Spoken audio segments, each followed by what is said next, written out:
hey, Iron Man 2 is actually pretty good. Let's talk about it. Tony Stark, of course, is making a bunch of jokes to the congressmen. Some of them are laughing, some of them are not. It's a very serious situation. The government says the Iron Man suit is a weapon and we must have it because we are the government. And Tony is saying, absolutely not. Me and the suit, we are one. So if you want the suit, that's like you're saying you want me. And that's similar to asking for prostitution. And the congressman is like, well, I'm not very familiar with. And then Tony is like, I hope not. You're a congressman. You shouldn't be familiar with prostitution. He looks back at Pepper as the other people are laughing, looks back at Pepper. She's not laughing. So Tony is looking at her and he's like, no. And you think because he does that, he's going to start to tone down the jokes and take this hearing seriously. Immediately afterwards, they bring in Justin Hammer. And then Tony has got to say, hey, I saw him walk through that door. Let me know when the expert comes in. I said, brother, didn't you just look at Pepper? Did you just look at this woman having a poker face saying this is not funny? Stop saying jokes and then you're going to say that? That's crazy. Now, at this point, you may as well call me Doctor Strange because I tricked you, okay? I got to be honest. You think this is an Iron Man 2 review, and it still is. I'm not lying about that. But really, if we're pulling back the curtain, right? If we're pulling back the cape, if we're going with that Doctor Strange analogy, who's Doctor Strange? Maybe we'll find out some other time. But really, I'm just using this as a vehicle to express how much I love Justin Hammer, okay? And this is round one. You better get ready. Because in this hearing, this dude has a great quote. He says, Anthony Stark has created a sword with untold possibilities, and yet he insists it's a shield. What a banger of a line. That dude said that in a formal government capacity. What a burn. This dude's crazy. And I love how he just always calls him Anthony. I love that. And you know what? If we're talking about quotes, as Tony Stark is leaving this hearing, dude's out here looking at the camera. He's on the news, of course. This dude says, bar for bar, if there's one thing I've proven, it's that you can count on me to pleasure myself. This dude said that on the news. He just left talking to congressmen. This man, Anthony, is out of control. I mean, seriously, how can some of you call this movie bad? Man, this movie is incredible. I mean, I really don't understand how over all this time people have said that Iron Man 2 is not only bad, but it's one of the weakest MCU movies. How can you say that when this scene exists? This dude brings Natalie into this ring, drinks from his bottle for a good 15 seconds and says, what? And then you look at him, he's trying not to break. I'm not sure if, you know how they did these movies. It's like semi-improv. I'm not sure if Robert Downey Jr. improv that line. Maybe I could do some research. Maybe he'll let me know down in the comments. Push up your glass a little bit and say, actually, it was improv. You could let me know. I'm not sure about that. Either way, either the actor is improv and then tried not to break after doing that, or even better, Tony Stark, completely in the narrative, is just doing bits. He's like, hey, I just met this woman. I'm just going to do something completely random just for my own amusement. And then he tried not to laugh. That's even better to me. So it works out both ways. And then he goes, what? And then that's it. He just leaves the ring and he's like, hey, Happy, can you give her a lesson? Brother, she's here to get a signature. She's here to get a fingerprint. What are you doing? And then later on, after she taps out Hogan, she's like, hey, Tony, I need your impression. He's like, oh, I don't know. You got like a Quiet Reserve. You got like an Old Soul. Like, dude, this movie is hilarious. Just like the first Iron Man movie, man. Like, they don't do this type of comedy anymore. Like, people talk about the MCU humor, which I kind of understand. I wish.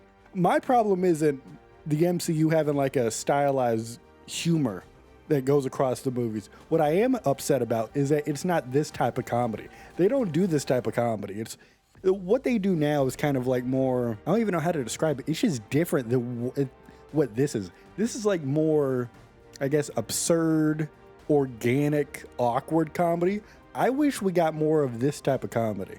Jon Favreau, he just gets it, man. And you know what? Moving on, let's talk about that Elon Musk cameo, okay? Jokes aside, whatever your politics are, I think all of us can collectively agree that as a person, Elon Musk, oh my God, look at that. Justin Hammer popping up. I love it. You know what time it is actually? Round 2 of the Justin Hammer Can Hammer Me any day of the week, but I prefer Tuesdays. All right, so they're sitting here, they meet up at this restaurant at the race, right? And he brings in Christine Everhart from that first movie. If you remember, you know, that Leonardo DiCaprio meme. Hey, she's from that first movie. And then Pepper subtly brings up that she was sleeping with Tony a year ago. Tony, of course, immediately after she says that, ruins all of that subtlety by saying, oh yeah, she also did a story on me too. And if you watch the Iron Man 1 review we did, I talked about at length how much I love direct contradictions in comedy, okay? This is like the cousin of that. You know, it's not a direct contradiction in the literal sense, but it's, you know, you say one thing, you overpower it or make it useless immediately afterwards. This is like very similar to it, and I love it. Again, Jon Favreau just gets it. He gets me. So back to Justin Hammer. Okay, this man is the GOAT because they're here talking about Tony and Christine's history, essentially making Hammer a cuck in this conversation. Then you add on the layer where, if you're not aware, Sam Rockwell, who plays Justin Hammer, and Leslie Bibb, who plays Christine, were a real-life couple while filming this. I mean, they still are, but me saying that would date this review, and I don't want to do that. So we'll leave it open, okay? They may or may not be a couple. We don't know. All we know is that when they filmed this in the relative past time period of 2009, they were a couple. So I just think it's funny to watch this in July of 2025 and watch Justin Hammer be cut both in and out of character at the exact same time. What a fun moment. Now, one thing you gotta know about me is that I am here talking about Iron Man 2 right now. But another thing you gotta know about me is that I'm a big fan of duality, okay? You got to not disrespect my duality. So you may be sitting here and you're like, why is this dude doing nothing but glazing this movie right now? Okay, let's bounce it out a little bit. We got to talk about it. I'll be very honest with you, the audience, that I am an Iron Man 2 defender. You could probably already tell. However, I do have one problem with the movie, and it's probably one that you've heard or talked about before. It's when Tony, with all the toxicity in his blood rising, he impulsively decides to drive the car in the race that they are attending. My first issue with this is that he walks into the restaurant and tells Pepper, before any of this happens, to just roll with whatever happens in the next 20 minutes. Okay, he says that. Was he already planning to drive the car before he got there?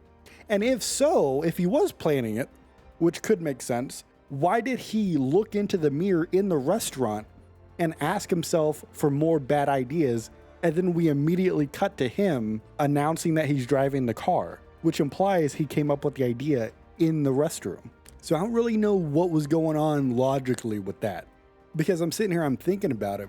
Like, I could theoretically say that Tony was just giving Pepper a general warning. Like, he didn't have any idea of what he was gonna do, but he knew that at any moment he could decide to do something.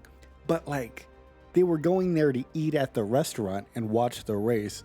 Other than him inserting himself into the race, what other crazy thing could he have done spontaneously? You know what I mean? Other than buy a ton of more food, ton of more alcohol, what is there really to do that's so crazy that he needs to warn her about? You know what I mean?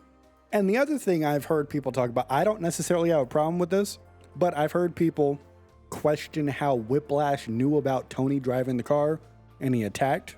My read on it, I don't think he did, right? I think he went there because he knew that Tony was associated with the race because it's like his car, which is why he was able to just commandeer it and just steal it from the racer, which, by the way, if I'm the team, I'd be pissed. They should have been a lot more visibly upset when he's like announcing on TV that he's going to be racing the car. I'd be like, dude, there's like so much on the line here. This is a Grand Prix. We have a professional driver here, and you're going to replace him on a whim. We're going to lose this race. We probably had a good shot. Now we're going to lose. What are you talking about? But he decides to do this. I think he just knew, hey, the company is associated with this. If I make a scene, Tony's going to have to eventually come and fight me. That's what I think he was going to do. So he would have stepped out on the track, started causing chaos no matter what. And it just so happened, he realized, hey, one of the cars I just took out, that's Tony Stark right there. That's my read on it. So I don't think he walked onto the track knowing that Tony Stark was not only in one of the cars, but just there in general. I thought he was just there to make a scene. And moving along a little bit, we get to the party, right? And another phenomenal quote where Rhodey is like, hey, I told you to stop. You know, his house has been cleared. And Tony goes up to the DJ and he's like, hey, give me a fat beat to beat my buddy's ass to, dude. What a line. And then this fight, I actually really like it. This is a fun fight. People think it's like, I don't know, people don't give this fight the respect that it deserves. It was a fun fight. And it also included Rhodey literally hitting Tony with the kitchen sink. I mean, what more can you ask for? What a party. And another quote, later on, when Tony's doing all that research from the Howard Stark files on how to fix his arc reactor issue, dude, when he's listening to that video, which, dude, when I first saw that, it made me tear up. That was dude, man. Especially when Tony throughout the movie is like, dude, my dad was like, I don't even think he liked me. Like, we didn't have a good relationship. And then, like, you know, to see him just be like, dude, I built all this for you. I think he says, I'm limited by the technology of my time. Brother, that has got to go down in, like, the Hall of Fame of quotes in the MCU. And if it's not, I'm putting it in there myself right now.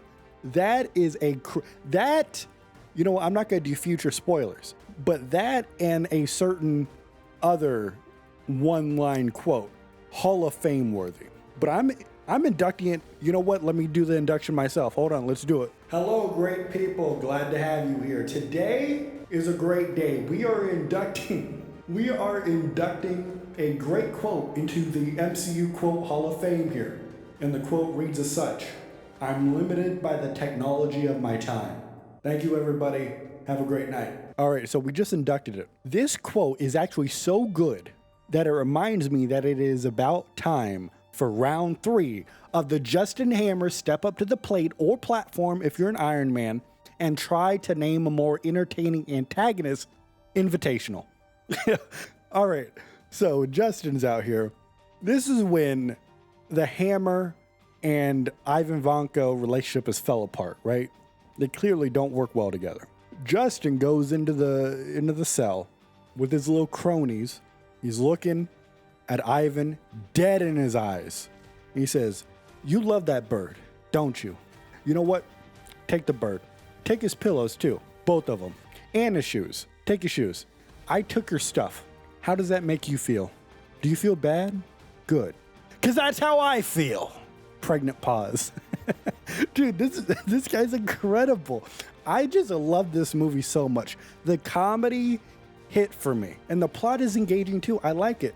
Tony nearly dying, so he's half self-sabotaging throughout the movie, but he's also helping people. You get to know Tony pretty well throughout this movie and see the seams of how much of his personality is real and how much of it is an act. And man, again, the fight between Iron Man and War Machine, that was fun stuff. Tony is out here nearly killing people at his party. Rhodey comes in to stop him and looks him dead in the eye and says, you're a fucking joke. No wonder the Avengers didn't take you, or the X-Men, and they'll take fucking anyone. I mean, you are a ridiculous, immature, half-wit moron.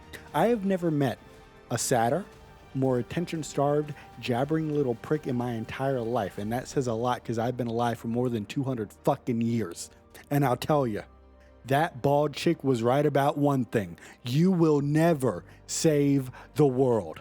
You couldn't even save a relationship with a goddamn stripper. And motherfucker, I wish I could say you die alone, but it's one of God's best jokes that you can't die, except it's on all of us. And I said, damn, Rhodey, you're popping off on Tony. Beat him up. I also like Pepper a lot in this movie. I think I actually like Pepper a lot more in this movie than I did in the first one. She has a lot more personality. She's a lot more stern.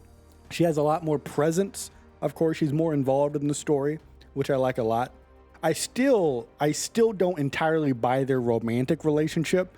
Like, Tony barely knows this woman, and I don't know why she's attracted to that so much. Like, when he brings in the strawberries, and she's like, dude, this is the one thing on the planet that I'm allergic to. He's like, oh, that's crazy. It's like, brother, what? In the first movie, he doesn't know when her birthday is. It's like, what? This dude literally doesn't, like, you would think, like, with the way they portray their scenes, you know, when he's down there working on stuff and she comes in with some business stuff and they do all this banter back and forth, you think he's putting on a show, right? We're just like, yeah, I'm just giving her a hard time, but really I care about her a lot. This is just our dynamic. We're having fun here. But, like, when it comes to stuff with her personally, he really doesn't know her, which retroactively makes me look at all those other scenes where it's like, maybe he really just he doesn't want to talk to her about business at all. Like, why are you bringing this up to me? Like, this, handle it yourself. I don't care about any of this. So it's a little bit weird why she would be attracted to him, because she really is doing everything he's supposed to be doing, and he just brushes her off, doesn't pay attention to anything she says, doesn't know her birthday, doesn't know that strawberries are the one thing she can't eat. And it's just like, why does she like this dude? Like, he's a horrible boss, and he seems to be a horrible friend at that point as well. I really don't get it. I mean, like, Tony Stark is an attractive dude, right? So maybe that's all she's going off of, but also, all right, dude, do you not have self-respect? There are other attractive... Look at this dude, Justin Hammer. You're going to tell me this man's not attractive? Hello? Like, I just don't buy him as a romantic couple. I just don't. But, like, their banter itself is entertaining just like it was in the first one. Nick Fury was portrayed great. He's like this big deal where he knows all this knowledge, but, you know, he's very secretive. He's mysterious. He goes away once it feels like you're finally going to start to get actual answers of what you're looking for. He's like, nah, man, I'm a busy dude. Figure it out yourself, brother. I just gave you some hints. It's on a need to know basis, and you need to not know most of this stuff. I like that a lot. Black Widow here, Natalie, Natasha, Romanoff, Rushman. I think she was introduced in a fun way. You know what? Without future spoilers, I'll be vague as possible on the off chance that you're watching these reviews in order with me for the first time you haven't seen the MCU. I'm going back, I'm rewatching these movies, so I'm talking a bit more casual, of course, for most of the people. But I'll try not to spoil too much in case you're going through these for the first time and you're watching these reviews as you're catching up. But this may be my single favorite appearance of Black Widow in the entirety of the MCU. That's all I'll say. It's just, you know, she showed personality. There was a lot of the spy stuff, the double agent dynamic. I just liked it a lot. Also, speaking of agents, Phil Coulson is in this one. And if he wasn't, Agents of S.H.I.E.L.D. would not have existed. And Agents of S.H.I.E.L.D. it's about time for round 4 of the That's Why Justin Hammer is the GOAT-a-thon. Who dances like this guy? Nobody dances like this guy. Pepper, why are you not hooking up with Justin Hammer? Anyway, Agents of S.H.I.E.L.D. is the best Marvel show. So, I will say that overall, Iron Man 2 is fantastic. Say that again? Iron Man 2 is fantastic. Go down in the comments, what are your favorite moments? What are your least favorite moments? If you don't like this movie, that's fine. And what are your favorite quotes? You know, I've been saying quotes a lot throughout these reviews so far. I will continue to do so because the quotes, the moments, the humor are really what I enjoy about these movies. What are your favorite quotes? Did I miss some of your favorites? Let me know. While you're down there in the comments, though, can I ask you a personal question? Let's say that Captain America, Steve Rogers, traveled back in time to the events of Iron Man 2. And let's say that he appeared on the stage when Justin Hammer was dancing at the Stark Expo. Comment what you think Captain America would do. Would he start dancing with Justin Hammer? That's what I want to believe. But I don't know. I've never gone back in time. Maybe you have. Let me know. What would Steve Rogers have done? Don't tell me what you would do because you're not Steve Rogers.